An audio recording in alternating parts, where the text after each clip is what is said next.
Welcome to R S Education. Last video के अंदर हमने स्ट्रक्चर पढ़ा था एनईपी का। आज हम पढ़ेंगे क्या क्या चेंजेस आए हैं।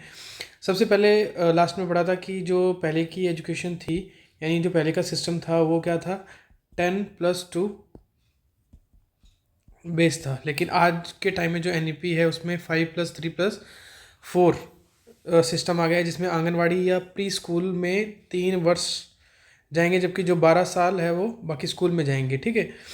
और दूसरा कौन सा है, सेकेंडरी स्टेज है, जिसके अंदर multi disciplinary study, critical thinking पर जोर दिया जाएगा।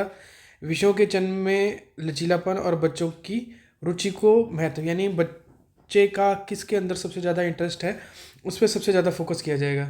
उसके बाद है मिडिल स्टेज, जिसके अंदर math, science, art, social science और ह्यूमनिटीज़ में एक्सपेरिमेंट बेस्ड लर्निंग होगी। यानी कहने का मतलब है अब इसके अंदर प्रैक्टिकल जो चीज़ें हैं या जो प्रैक्टिकल थिंग्स हैं उनके ऊपर ज़्यादा फोकस किया जाएगा। ठीक है, ना कि किताबी ज्ञान के ऊपर। उसके बाद है प्रिपरेटरी स्टेज, यानी मैं ये उल्टा बता रहा हूँ, जो मेन सिस्टम है वो इस टाइप से है। ठीक है, यानी नीचे से ऊपर है। प्रिपरेटरी स्टेज के अंदर पढ़ाई, खेलकूद से जुड़ी खोजपरक, एक्टिविटी बेस्ड और इंटरेक्टिव लर्निंग है। यानी जब बच्चा स्कूल के अंदर एडमिशन ले रहा है तो उस टाइम के अंदर उसको बुक्स ना पकड़ा के कहीं ना कहीं जो प्ले से रिलेटेड एक्टिविटीज़ है उसके अंदर क्या किया जाएगा, इंगेज किया जाएगा। अब बात करते हैं आगे की जो NEP 2020 है उसमें क्या नई नई बड़ी बातें हैं वो देखने को मिली हैं। सबसे पहले है कि जो मानव संसाधन विकास मंत्रालय है उसका नाम बदल के क्या कर दिया गया है, शिक्षा मंत्रालय कर दिया गया है। ठीक है। उसके बाद है पढ़ाई की रूपरेखा क्या है, जैसे पहले ही बताया कि 5+3+3+4 के सिस्टम के बेस के ऊपर हो गया है, जो कि पहले क्या था 10+2 के बेस के ऊपर था।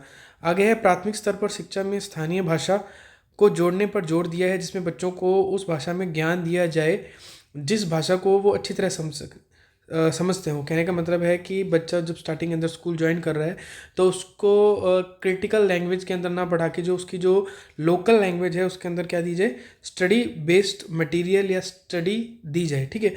उसके बाद है पहली व दूसरी कक्षा में भाषा व गणित पर काम करने पर जोर देने की बात नई शिक्षा नीति के मसौदे में है। यानी फर्स्ट क्लास और सेकेंड क्लास के अंदर जब बच्चा आ रहा है तो उसको लैंग्वेज और मैथ के ऊपर थोड़ा प्रेशराइज किया जाता है कि उसको ज़्यादा सीखे।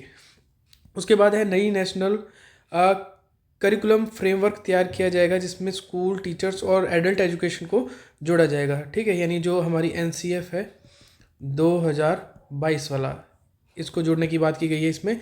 आगे है बच्चों के रिपोर्ट कार्ड में लाइफ स्किल्स को जोड़ा जाएगा, जिससे बच्चों के में लाइफ स्किल्स का भी विकास हो सकेगा। ठीक है, यानी लाइफ स्किल्स से रिलेटेड जितनी भी एक्टिविटीज़ हैं वो सिखाई जाएंगे। उसके बाद है 10वीं और 12वीं की बोर्ड परीक्षाओं को बनाया गया आसान, यानी आज के टाइम में जो जितनी क्रिटिकल एजुकेशन है उसको थोड़ा सा सरल करने की कोशिश है कि एक जो बोर्ड क्लास का हुआ रहता है उसको कम किया जाएगा।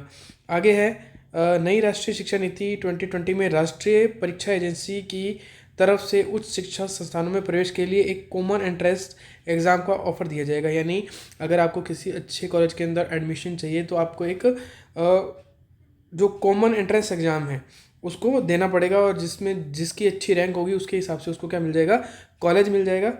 फिर है early child care and education के लिए करिकुलम NCERT की तरफ से तैयार होगा। इसे 3 से 6 वर्ष के बच्चों के लिए विकसित किया जाएगा। जैसे आजकल अपने देखते हैं कि NCERT की बुक लगती हैं, वैसे ही NCERT को ये काम दिया गया है कि वो 3 साल से 6 साल के बच्चों के लिए क्या करे, ऐसा करिकुलम या ऐसी एजुकेशन बनाए जिससे उनका क्या है सारा विकास हो सके। अब नेक्स्ट वीडियो के अंदर हम बात करेंगे कि लाइक एग्ज़ाम के अंदर क्वेश्चन पूछा जाता है कि अगर बच्चा 9 से 10 साल की एज के अंदर है तो वो किस क्लास के अंदर होगा, यानी किस क्लास के अंदर उसका एडमिशन होगा। Thank you for watching, like and subscribe.